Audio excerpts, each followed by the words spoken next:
Dividends, we all heard about them. But what are they? In this video, we're going to talk about the best passive income ever created. Imagine a place where you could put your money and receive every month a compensation. The more money you put, the more money you receive. Impossible? Well, let's talk about it.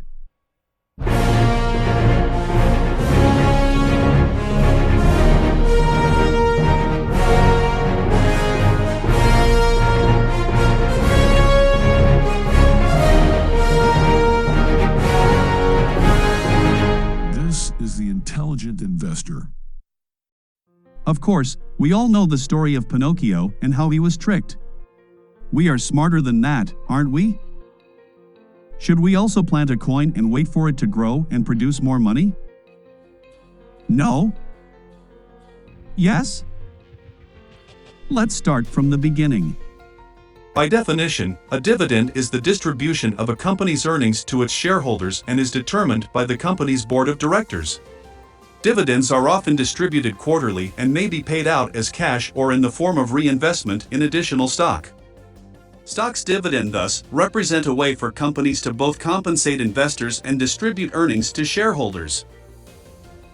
In order to become eligible and take part into dividend distribution, we shall first invest in a dividend-paying company by purchasing its shares. Once we own a company's stock, we effectively own a percentage of that business, and we are now eligible to receive compensations deriving from its earnings. Every quarter generally, or every semesters depending on the company's country of origin, companies listed on one or more stock exchanges do meet to evaluate their performances. At the end of this meeting, alongside with the detailed publications of their financial reports, companies may declare and announce a dividend payment. If they do so, they will announce the dividend amount, the so-called ex-dividend date, and the payment date. Then, each investor holding stocks on the ex-dividend date will receive, even if they later on sell these stocks, the stated amount of dividends on the payment date. Let's take Apple's stocks, ticker AAPL, as an example. In 2022 to date, they declared 3 payments on July the 28th, on April the 27th, and on January the 27th. Respectively, they went ex-dividend on August the 8th, on May the 9th, and on February the 7th, and paid their 23 cents just 3 days later. In general, we can distinguish 3 types of dividend payments: interim dividends, final dividends, and special dividends. Interim dividends are usually declared after a profits announcement is made for the first quarters, or 6 months, of a financial year. Final dividends, on the other hand, are usually declared after the company's profits for the full year are disclosed. Finally, special dividends, although having the same characteristics and being subject to the same restrictions as final and interim dividends, are usually called special or bonus dividends so as to not lead shareholders to think that they will be paid regularly. Special dividends may follow a sell-off of assets, or an excess of cash in the balance sheet more in general. Although not all companies pay dividends and not all dividends-paying companies have regular distributions, in general, larger and established companies with predictable profits are often the best dividend payers. Some industries historically proved to be the most reliable dividend payers. For example, commodities businesses, banks and financial institutions, pharmaceutical businesses and utilities companies, all proved to be a good source of dividends. We shall now discuss how we can assess how much dividend is paid in relation to our investment. We refer to this ratio as the dividend yield by a company. The dividend yield is the ratio between the current stock price and total amount of dividends paid yearly by that particular stock. For example, let's assume a stock price of $100. At the end of the year, the amount of dividends distributed to shareholders sums up to $10. Then, the dividend yield is equivalent to 10%.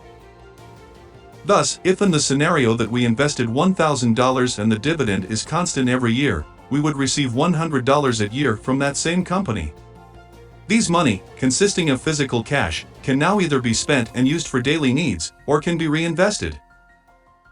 Finally, we shall now talk about some major dividend companies. In particular, of these companies that have been consistently paying dividends in their history. Indeed, companies that have been consistently paying dividends and that at the same time have increased every year the amount of dividend paid are part of some elite league. Those companies are called dividend aristocrats. Companies are dividend aristocrats when for at least 25 years have been paying and increasing the amount of dividend paid during a calendar year. A subset of this category are the so-called dividend kings. A dividend king is a company that has been increasing the amount of paid dividends in a calendar year for at least 50 consecutive years. In such a unique league we can find company giants like 3M, Coca-Cola, Johnson & Johnson and Pepsi. Some notorious dividend aristocrats companies are Chevron, ExxonMobil and McDonald's.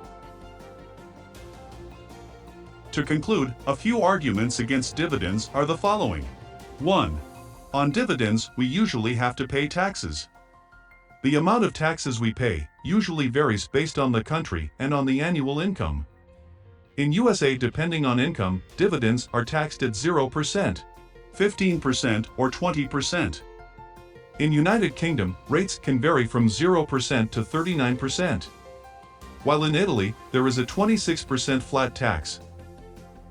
There exists other ways for not paying taxes on dividends such as UK ISA accounts, but we will discuss this in another video. 2. Dividends can be cut at any time. Companies may choose to stop paying dividends and there is no safe way of knowing this in prior. 3. Bad quality companies may use debt to pay dividends and attract investors. It's always a good rule to do research on the company we invest in and evaluate whether they can afford paying dividends. Write in the comment what do you believe are good and stable dividend stocks. Thanks for watching this video. Like and subscribe for more content like this. Bye.